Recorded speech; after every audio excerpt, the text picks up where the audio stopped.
에베소서 5장 8절에서 11절. 너희가 전에는 어둠이더니 이제는 주 안에서 빛이라. 빛의 자녀들처럼 행하라. 빛의 열매는 모든 착함과 의로움과 진실함에 있느니라. 주를 기쁘시게 할 것이 무엇인가 시험하여 보라. 너희는 열매 없는 어둠의 일에 참여하지 말고 도리어 책망하라. 여러분 혹시 옛날에 전쟁에 참전해 보신 적 계세요?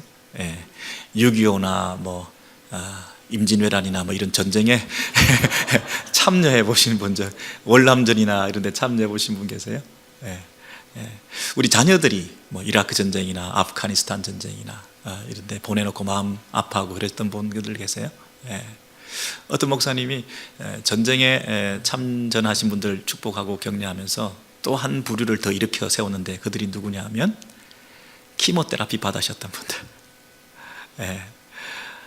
정말 어떤 선고를 받는다는 거, 질병을, 참 불치병을 아니면 난치병을, 현대의학으로 잘 안 되는 이런 병을 가지고 선고받고 가족들도 함께 진통하면서 그런 어떤 그 터널을 지나 오셨던 분들, 정말 대단하십니다. 이러면서 우리 박수로 격려해드리고, 혹시 선천적이거나 후천적으로 좀 장애를 입고 본인이 태어났거나 아니면 자녀들 가운데 조금 우리 마음을 늘 쓰게 만드는 그런 우리 자녀들을 가진 그 부모의 심정, 여러분 너무 태어날 때부터 너무 가난하게 태어나가지고 어떻게 힘을 쓸 수가 없는 이런 인생의 어떤 늘 소위 흙수준이 어떠니 이런 어떤 자존감이 한참 떨어져 가지고 스스로 열등하게 외모나 배경이나 이런 거 너무 없이 좀 unfair하다, 세상이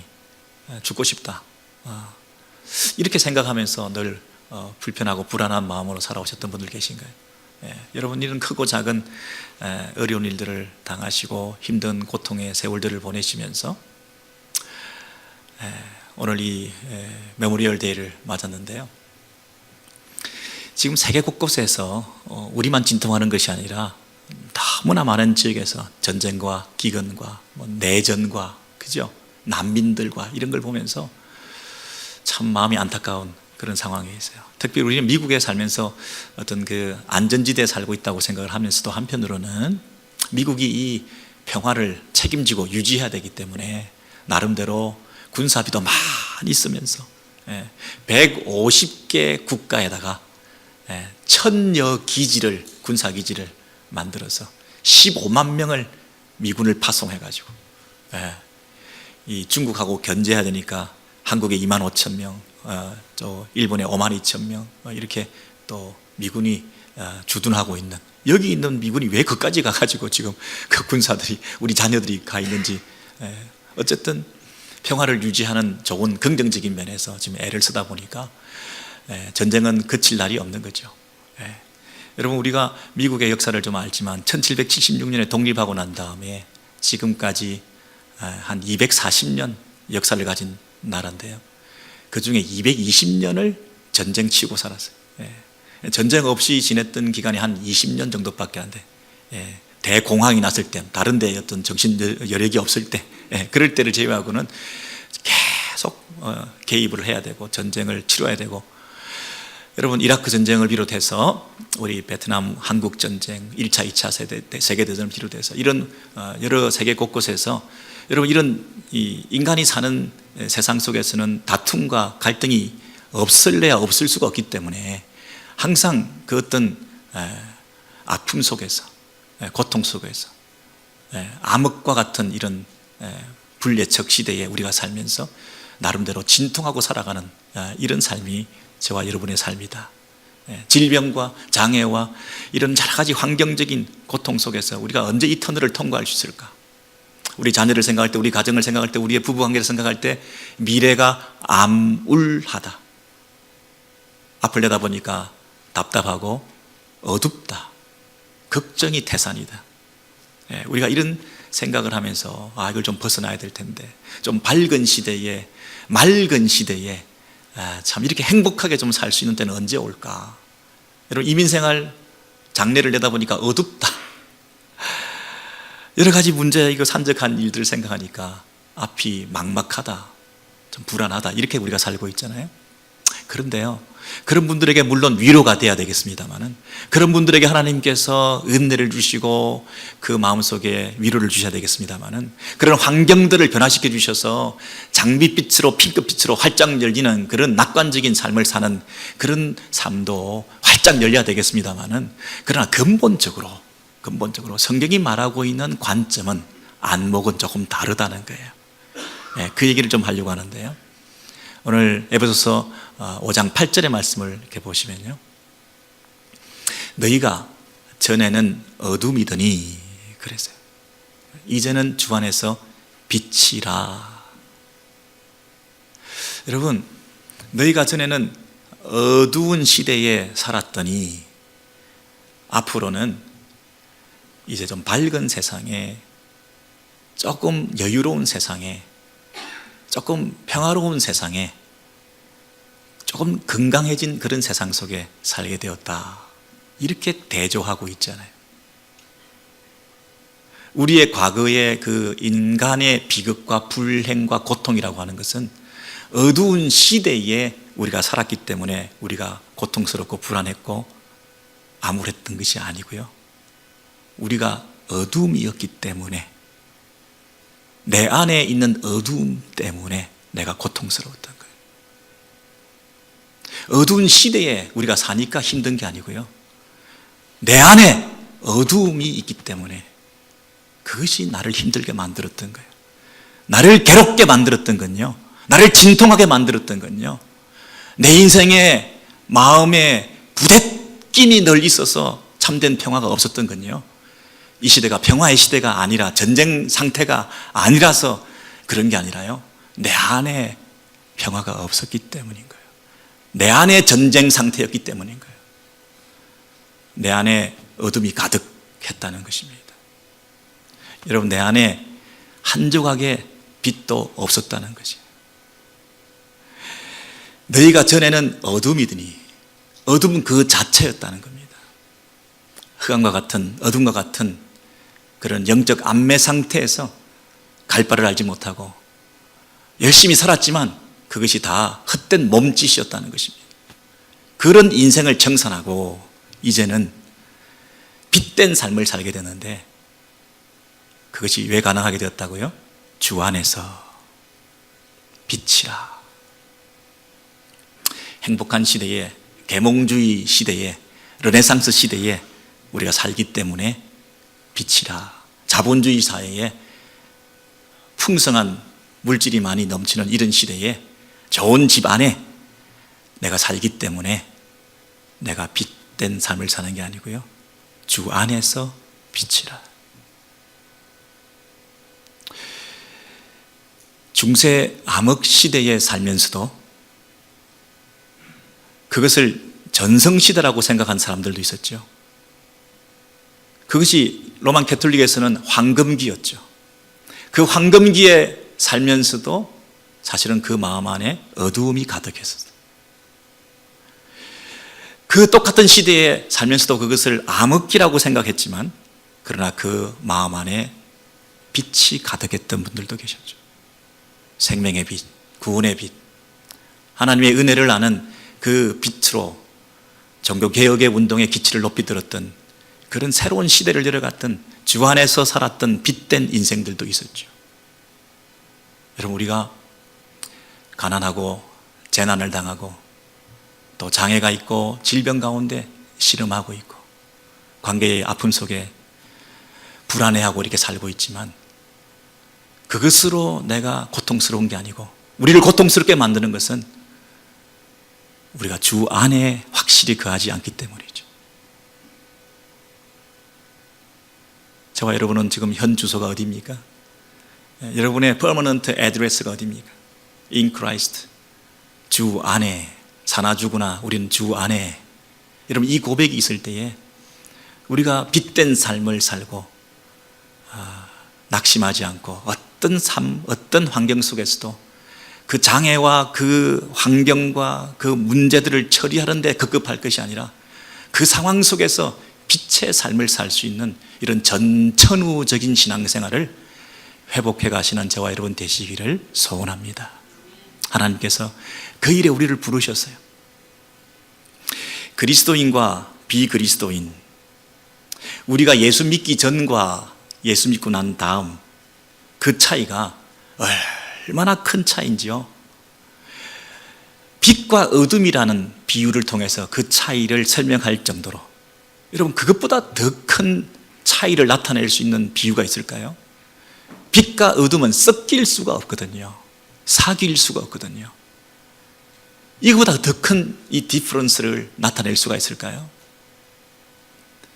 이 휴가 때 꼭 떠나야 되는, 그리고 그곳에 정말 큰 일이 걸려 있어서 생명과 같은 그 여행을 지금 하고 있는데, 나 바로 앞에서 비행기가 떠나버렸어. 한 발 늦어서 떠나버렸어. 여러분, 한 발 늦었지만 그 떠나버린 비행기와 나 사이의 그 간격은 너무나 큰 것이거든요. 빛과 어둠의 그 차이라고 하는 것은 너무나 큰 것이거든요. 그런데 그 차이를 만드는 것이 무엇으로 만들었다고요? 주 안에서라는 말로 그 차이가 생긴 거죠.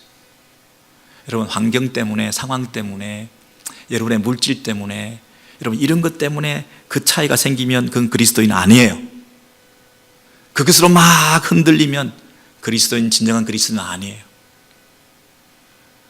주 안에 있으면 가장 어두운 시대에도 가장 밝게 살 수 있는 것이고, 주 안에 있지 않으면 가장 밝은 시대에도 어둡게 살 수밖에 없는 거예요. 주 안에서 빛된 우리의 삶을 살아가는데요, 그 주 안에서라는 말의 의미가 뭐겠습니까, 여러분? 그리스도 안에서, 우리가 그분 안에 있다, 이 얘기는 우리가 그분께 연합되었다라는 뜻이죠. 신비적인 연합을 이루고 있다, 하나 되었다는 거예요. 남편과 아내가 한 몸 이루었다 하는 것을 뭐 달리 설명할 수 있습니까? 너는 내 안에, 나는 너 안에 한 몸 되었다. 포도나무와 가지가 서로 붙어 있는 거죠. 뗄래야 뗄 수가 없는 거죠. 연합 관계를 설명할 때 그리스도 안에 있다, 이렇게 우리가 설명하는 거예요. 우리가 예수 그리스도 안에 있다는 말의 의미를 조금 더 실감나게 마음 깊은 곳에서 숨이 멎을 정도로, 눈물이 울컥 날 정도로 우리 성도들이 그 감격을 많이 상실한 시대에 우리가 살고 있어요.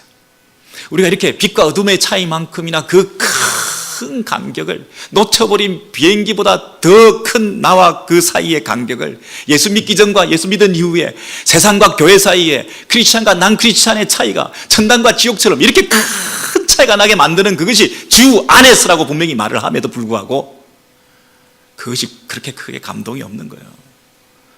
별 의미를 몰라. 내가 주 안에 있다는 그것이 주는 그 충격과 그 감동이 우리가 늘 살아있는 거예요. 빛과 어둠의 차이인데 그것을 가능케 만든 이 빛된 삶을 살 수 있는 그 주 안에서의 그 감동이, 감격이 우리 안에 과연 회복되고 있는가? 적어도 여러분, 주 안에 있다는 얘기는 주 안에서, 그리스도 안에서 창세전에 우리를 택하셨다는 그 교리를 믿는 사람들이죠. 우리가 그리스도 안에 있다는 말은 내가 하나님의 택함을 받았는데 내가 창세전에 그분의 택하심 가운데 예수 그리스도 안에서 나를 택하셨다는 사실을 믿는 사람들이죠. 내 존재가 1900 몇 년에 태어나신 그가 아니고 추적하고 그 근원을 올라가면 창세전에 그분이 그리스도 안에서 나를 택하셨다는 사실을 아멘으로 받는 사람들이죠. 이것이 가슴이 점이 올 정도로 나를 그분이 아셨구나, 내가 그분을 알기 전에 그분이 나를 아셨구나, 내가 그분을 택하기 전에 그분이 나를 택하셨구나, 주 안에서 하는 그 마음속에 감격이 살아나는 거죠.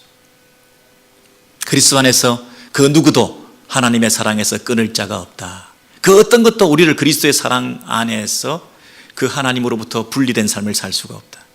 여러분, 우리가 하나님의 사랑을 받고 있는 존재라고 하는 사실, 내 자존감의 회복은, 내가 살 수 있는 용기와 세임과 소망을 얻는 이유는 내가 버림받은 인생이 아니라 내가 스스로 포기할 수 없는 인생인 것은 하나님의 사랑을 받고 있다는 그 사실 때문인데, 그 하나님의 사랑이 끊어질 수 없게 만드는 것은 그것을 이어주는 것은 그리스도 안에서, 예수 그리스도 안에서 그 어떤 것도 우리를 하나님의 사랑에서 끊어낼 수가 없다. 아멘. 이것이 주는 기쁨과 감격. 예수 그리스도 안에서 우리가 사죄의 은총을 덧입었다. 용서받았다. 이 죄인들이 이 죄를 어찌 할까? 이 죄를 스스로 해결할 수 없는 우리들, 인간은 스스로 자기를 구원할 수 없는 이 죄 문제를 해결할 수 있는 우리들에게 십자가의 죄사함의 제물 드리심을 통해서 죄의 삭슨 사망이라 대신 사망하신 죄값을 지불하신 그 십자가 안에 예수 그리스도 안에서 우리가 용서받았다. 과거와 현재와 미래의 모든 죄를 우리가 용서받았다. 용서받고 우리는 그분의 의를 덧입었다. 우리는 의인이 되었다. 의롭게 되었다. 예수 안에서. 그분이 이 땅에 오셔서 나는 세상의 빛이라. 그분이 세상의 빛이라고 말씀하셨는데 그분이 갑자기 우리를 향해서 너희는 세상의 빛이라.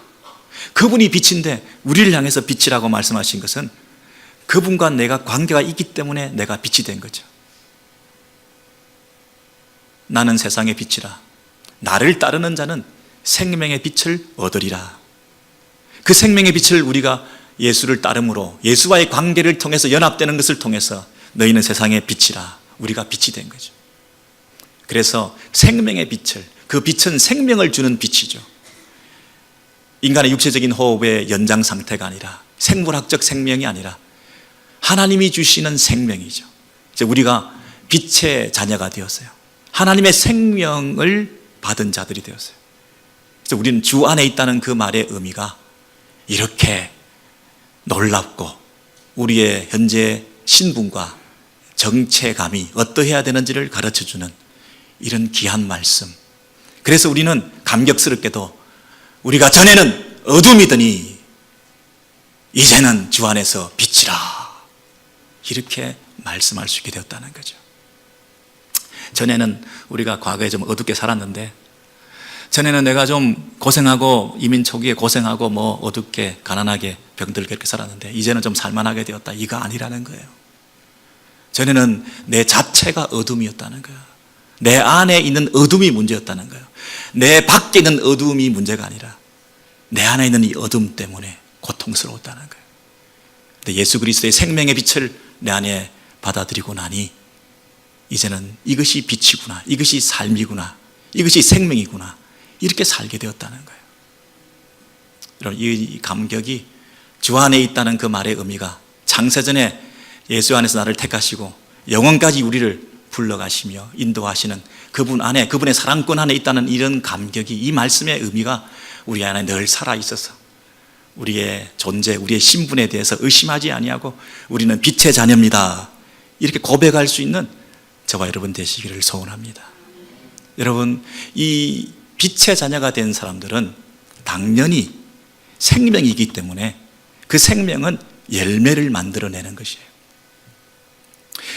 크리스찬과 난 크리스찬이 차이가 뭐 특별히 나겠습니까? 주 안에 있다는 말을 그들이 어떻게 알겠습니까? 주 안에 있다는 것을 어떻게 증명해낼 길이 있겠어요? 주 안에 있다는 게 눈에 보이나요? 근데 그것을, 그 차이를 드러낼 수 있는 것은 생명이 있는 자와 생명이 없는 자가 그 예수의 생명을 통해서 예수의 인격과 성품을 드러내는 열매가 나타난다는 거예요. 그래서 그것을 빛의 열매다 그랬어요. 빛된 그 생명이, 내 안에 있는 그 생명이 자기도 모르게 어쩔 수 없이 당연히 필연적으로 열매로 드러나는 그 예수의 인격과 성품이 밖으로 나타날 수밖에 없는 것이다 이렇게 말을 하죠. 그래서 그 디퍼런스를 우리가 보여줄 수 있다는 거예요. 우리 그리스도인이 빛의 자녀인가 아닌가 어떻게 하나요? 우리가 열매가 있는가. 예. 5장 9절부터 보시면요, 빛의 열매는 모든 착함과 의로움과 진실함에 있느니라. 여러분, 빛은 열매를 만들어내는데요, 그 예수가 내 안에 계시기 때문에 그 예수의 인격과 성품이 밖으로 드러날 수밖에 없다는 거예요. 근데 그 반대는 뭐냐면 어둠의 일이라 그랬어요. 아니, 빛의 열매, 어둠의 열매 이러면 될 거를 빛의 열매, 어둠의 열매가 아니라 일이라 그랬어요. 열매가 아니고 일인 거예요. 열매는 생명이 만들어내는 건데 어둠이라고 하는 것은 생명이 아니라는 거거든요. 어둠의 일, 그 앞에 수식어는 당연히 열매 없는 이죠. 열매 없는 어둠의 일에 우리가 참여하지 말고 우리는 이제 빛의 열매를 맺는 빛의 자녀들이 되어야 한다, 이렇게 말하죠. 여러분, 그 빛의 열매는 크게 세 가지가 있는데요. 첫 번째는 착함, 두 번째는 의로움, 세 번째는 진실함. 그랬어요. 요 세 가지는 외울 수 있겠다. 예, 여러분 눈을 한번 감으시고 세 가지를 외워보도록 하겠습니다. 금방 또 이게 치링을 하시는데, 금방 탁 외워가지고 눈을 감으시는 분이 계시는데, 자, 첫 번째는 뭐죠?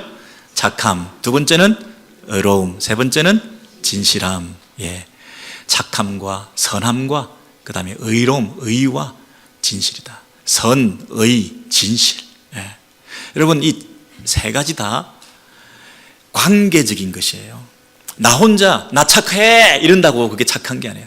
상대방이 저 사람 정말 착한 사람이야, 정말 선한 분이야, 이렇게 얘기를 해줘야 내가 빛의 열매를, 선함의 열매를 드러낸 거죠.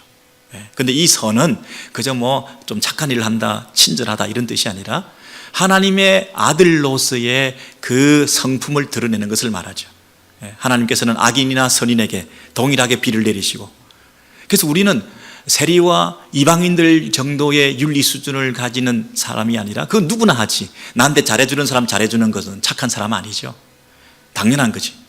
그런데 선하다, 착하다고 얘기하기 위해서는 원수까지도 사랑해야 우리가 선한 사람이구나. 하나님의 선하신 그 성품을 드러낸 것은 악인이나 선인에게 동일하게 그 마음을 표현했을 때, 원수를 사랑하는 마음을 가졌을 때, 우리 남편과 아내가 정말 어떤 때는 지긋지긋하고 지겹고 원수처럼 생각될 때도 있겠지만 평생 왼수라고 말하기도 하지만, 그러나 우리가 마음속에 그들을 사랑하는 마음으로 그 배우자를 끝까지 품고 사랑하고, 우리가 give and take이 아니라 아낌없이 주는 그런 나무로 우리의 가지도 주고 또 열매도 주고 잎사귀도 주고, 그리고 몸통아리 다 잘라서 주고 나중에 밑둥까지도 앉아서 쉬어라고 말하는, 이런 다 주어도 아깝지 않은 그런 사랑의 마음으로 형제를, 이웃을 섬기는 이런 자세, 그 누구에게나 이것이 뭐예요?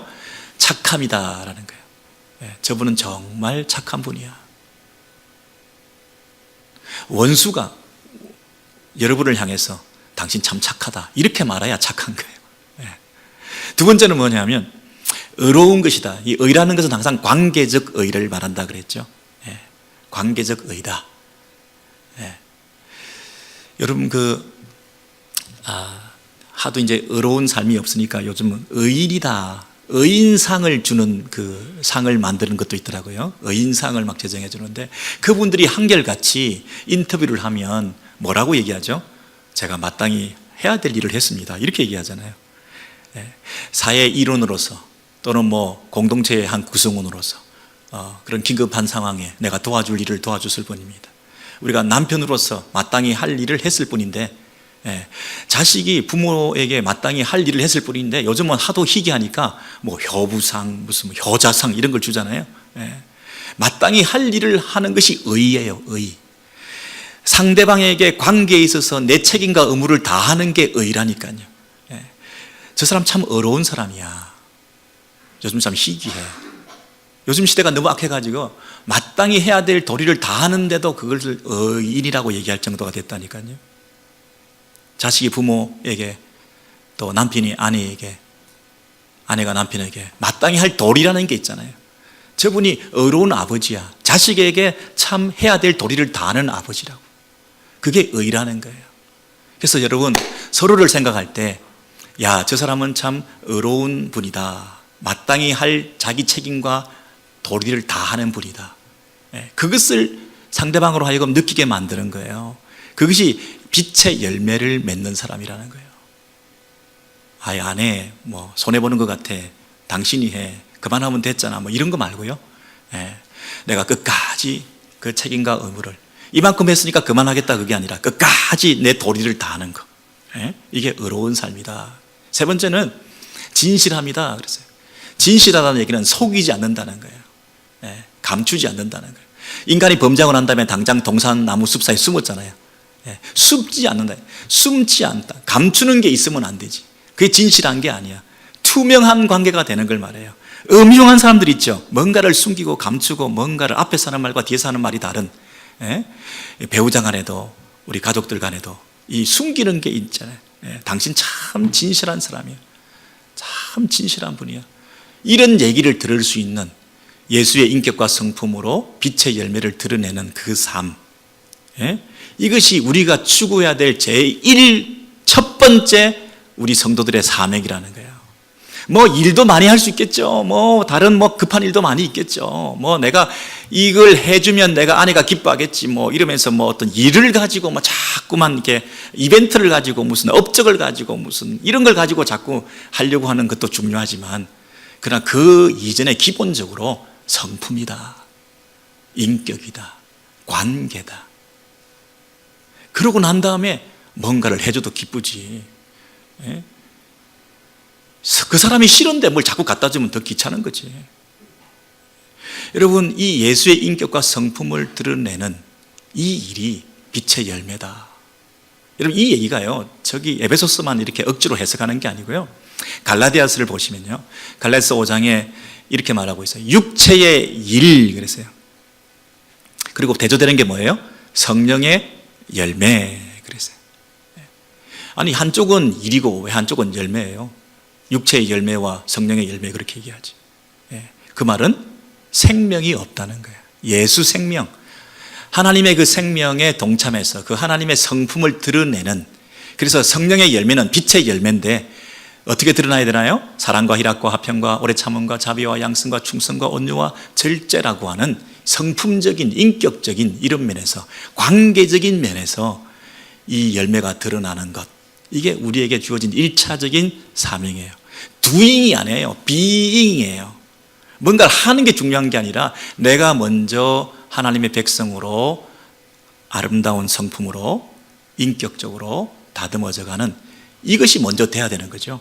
근데 그 반면에 일이 있어요. 일이 뭐냐면, 육체의 일은 음행과 호색과 우상숭배와 원수 맺는 것과 분쟁과 시기와, 여러분 이거 이 한 가지만 만약에 내가 인생이 딱 클릭돼 가지고 내가 뭐 호색하는 거, 음행하는 거, 뭐 이런 거 하나에 딱 마음이 평생을 자다 깨다 일어나기만 하면 그 생각만 하고 늘 이것에 관심 있고 비즈니스도 이쪽으로 하고, 그래서 막 그쪽으로 내 이 쾌락적인 삶을 사는 것을 위해서도 열심히 뛰어다닐 수 있을 거예요. 이런 사람들에게는 건강이 더 저주겠죠. 건강해가지고 막 뛰어다니고 이런 것이 오히려 더 많은 육체의 일을 하는 거잖아요.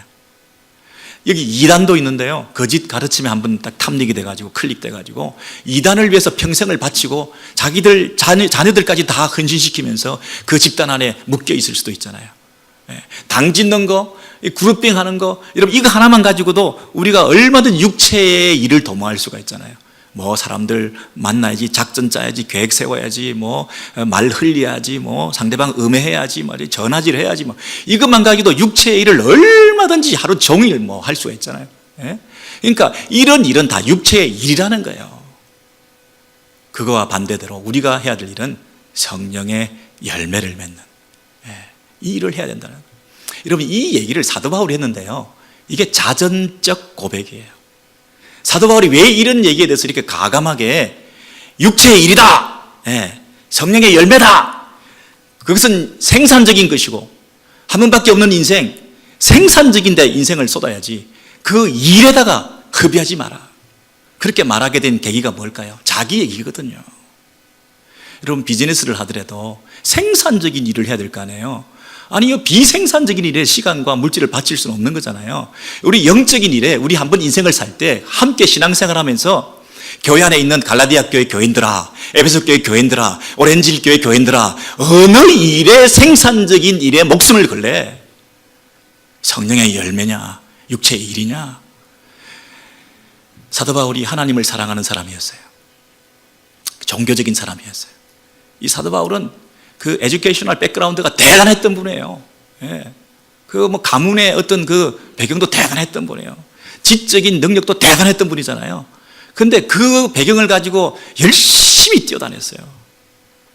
여러분, 사도행전 9장을 보시면요, 사울이 주의 제자들을 대하여, 예수 믿는 사람들에 대해서 위협과 살기가 등등하여 살아있네. 에베소 교회 우리 성도들에게 아까 그 주신 말씀을 주신 이유는 사울이 바울 되었던 그 얘기를 전해준 거예요. 사울이 자기가 이전에 어떻게 했냐면 살기 등등해가지고 예수 믿는 사람들을 다 잡아다가 데리고 와서 그 돌을 쫓는 사람을 만나면 남자든 여자든 할 것 없이 다 잡아가지고 다 나쁜 놈들이니까 잡아서 다시 예루살렘으로 압송해서 체포해가지고 결박해가지고 데리고 오려고 하는 그 열심이 특심이 돼가지고 막 자기 인생을 걸었던 거예요. 내 인생 여기 걸어야 된다. 이 일을 위해서 내가 부름받았다 하는 그런 사명감을 가지고 이 일을 하게 되었던 거예요. 그런데 그 길을 가는 도중에 다메섹 도상에서 호련히 하늘로서 빛이 저를 둘러 비치는지라 빛을 발견했어요. 근데 사도 바울이 땅에 엎드려졌겠죠. 사울이 땅에 엎드려졌어요. 그리고 이게 무슨 일입니까? 라고 물었는데 예수께서 네가 어찌 나를 핍박하느냐 이렇게 물으시는 거예요. 그래서 사도 바울이 주여 당신은 누구십니까? 여기서 말하는 주여는 구세주 구원자를 뜻하는 게 아니라 이 인칭을 높이는 거잖아요. 당신은 누군데요? Who are you, Lord? 당신 누군데 이거 웬일입니까? 라고 그분을 바라보면서 당신은 누구십니까? 라고 그분을 보고 한 얘기예요. 그냥 물질적인 이 빛을 발견하고 있는 게 아니라 인격 대 인격의 만남이 있어요. 당신이라는 거와 나라 사이에 그분의 정체에 대해서 물었던 거예요. 당신은 누구십니까? 예수께서 나는 네가 핍박하는 예수라. 예수? 예수는 자기가 십자가 못 박아 죽였잖아요. 근데 여러분 잘 보세요. 요 밑에가 중요한데요. 같이 길을 가던 사람들은 소리만 듣고 아무도 보지 못하여 서 있더라. 사람들은 아무도 보지 못했어요. 그러면 그 말은 사도 바울은 누구를 봤다는 거죠. 다른 사람들은 다 보지 못했는데 사도 바울은 그를 봤다는 거예요. 예수를 봤다는 거예요. 부활하신 예수를 만난 거예요. 부활하신 예수를 본 사람이 사도가 될 수 있잖아요. 마지막 하나님의 사역을 감당하는 사도로서 막차를 타고 사도가 사도의 반열에 서게 되었어요. 부활하신 예수를 만난 거죠. 여러분 생각을 해보세요. 예수를 핍박하는 사도 바울의 그 삶을 볼 때 예수께서 나타나셔서 네가 핍박하는 예수라 이렇게 말씀하셨을 때 사도 바울이 얼마나 혼란스러웠을까요? 첫 번째는 자기가 분명히 십자가에 달아 죽였는데 죽인 그 예수가 지금 살아나셨다는 얘기예요. 부활하신 예수를 만난 거예요. 부활하신 예수를 만났다는 얘기는 죽었을 때는 자기가 지은 자기 죄 때문에 죽었는데 살아났다는 얘기는 그가 자기 죄 때문에 죽은 게 아니라고 하는 것을 깨달았던 거예요. 그죠? 신성모독죄, 자기가 성전 모독을 하면서 하나님을 모독하고 하나님 아들이라고 얘기하는 그 신성모독죄에 의해서 이 예수가 십자가에 못 박혀 그 엄청난 죄 때문에 죽는 게 당연하다고 생각해서 죽였는데 그가 살아났다는 얘기는 그게 죄가 아닌가? 자기가 지은 죄가 아닌가? 아니면 그분이 진짜 하나님의 아들인가? 그분의 그 죽으심은 자기 죄 때문에 죽은 게 아니라 누군가를 위한 대신 죽으신 대속적 죽음이었나? 머릿속이 얼마나 복잡했을까요? 그리고 예수 믿는 사람들을 막 핍박했는데 예수님께서 네가 핍박하는 예수라. 교회와 예수님을 동일시하고 계시는 거예요. 교회와 예수의 그 신비적인 연합에 대해서, 머리 대신 예수 그리스도와 몸된 교회의 그 관계에 대해서 인사이트를 가지게 되었겠죠. 부활하신 예수를 만나서 우리의 죄 문제가 십자가에서 용서받고 용서받은 하나님의 구원의 공동체가 이 땅에 태동하게 되었다고 하는 놀라운 사실에 대해서 그분이 하나님의 아들이구나, 진짜 사죄의 은총을 주실 수 있는 죄사함의 권세를 가지신 하나님의 아들이시구나. 여러분, 이 사도 바울이 구약에 정통한 분인데 신학 박사인데 이렇게 자기가 이 체험을 통해서 이런 것들이 막 복잡하게 얽히면서 연결되면서 맥이 탁 뚫리면서 당신은 누구십니까? 그 고백을 통하여 예수님을 인격적으로 만나게 된 것이죠. 자, 여러분, 그랬을 때 이 사도 바울이 땅바닥에 엎드려졌죠? 땅바닥에 엎드려졌어요. 그리고 사울이 일어나 눈은 뜨으나 아무것도 보지 못하고 그랬어요. 이 사울이 아무것도 보지 못하게 됐어요. 여러분, 생각을 해보세요. 아무것도 보지 못하고 다 보고 제일 잘 안다고 생각하고 모든 것을 다 본다고 생각했던 이 사람이 내가 아무것도 보지 못하게 되었다. 이 얘기는 이제 새로운 눈이 열리게 되었다는 거죠. 새로 영안이 뜨이게 됐다는 거죠. 여러분, 인생에 빛을 발견하면 여러분, 우리가 새로운 눈이 열리게 되는 거예요. 여러분이 여러분의 관점과 시각으로 지금 판단하고 정죄하고 결정하고 사람에게 얘기하고 하는 거 있죠?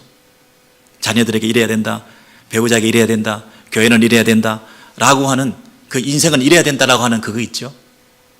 사도 바울이 자기가 옳다고 생각한 것에 목숨 걸면서 사람들을 잡으러 체포하러 갔다가 자기가 체포해 되어져 오는, 자기가 팔로우 미 하면서 나를 따르라 하고 내가 앞장섰던, 나는 틀린 게 없다, 나는 옳다, 나만 따르면 된다라고 했던 그 인생이 망가져서 넘어져서 눈을 감고 그 누군가에 의해서 부축을 받고 한 걸음 한 걸음 옮겨야 되는 새로운 걸음마, 새로운 인생, 새로운 생명, 예수가 그 인생에 개입하신 새로운 삶, 이것이 저와 여러분에게 필요한 거 아니겠어요?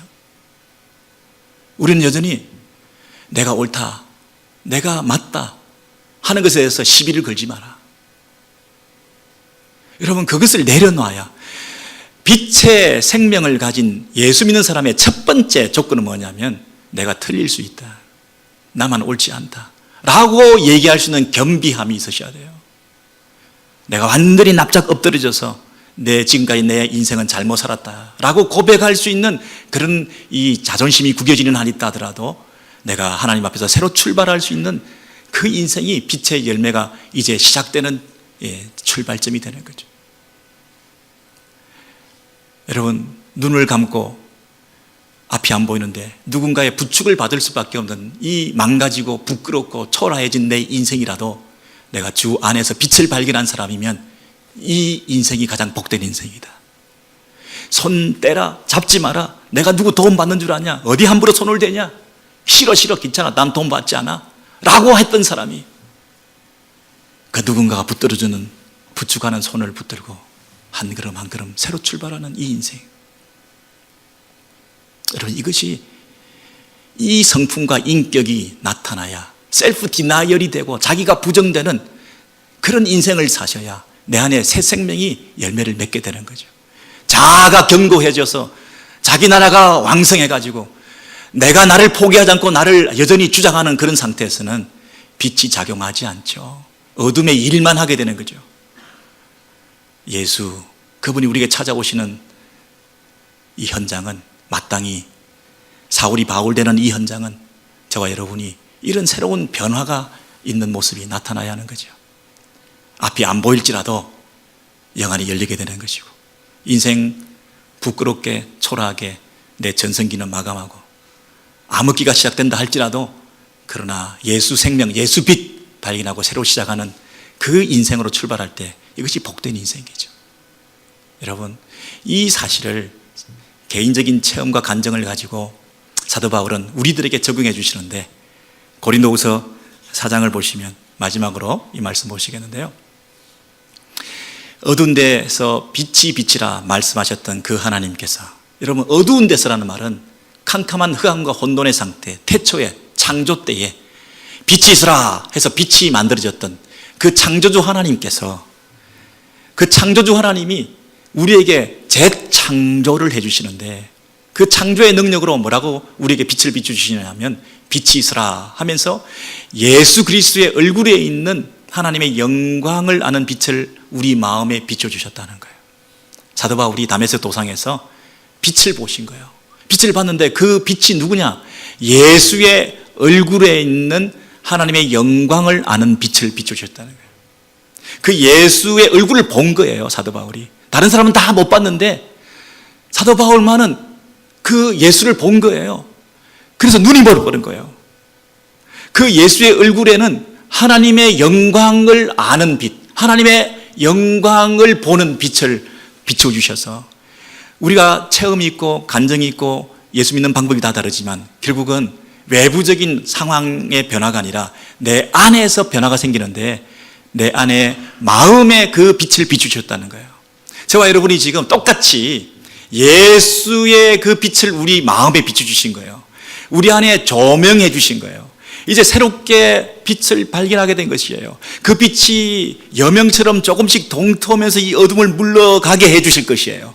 이 캄캄한 것처럼 보이지만 빛이 켜졌다는 사실이 중요한 거예요. 어린아이와 같은 유아 같은 생명을 가진 그런 그리스도인이라 할지라도 내 안에 빛이 드리워졌다는 것이 중요한 거예요. 한 줄기 한 조각도 내 안에 빛이라고는 없었던 어둠이었더니 전에는 이제는 내 안에 그 빛이 스며들어와서 내 안에 생명의 빛으로 열매 맺으며 자라나게 되는 예수의 사람을 바뀌어가고 있다는 거예요. 이것이 우리 안에 놀라운 축복이라고 말씀하시는 것입니다.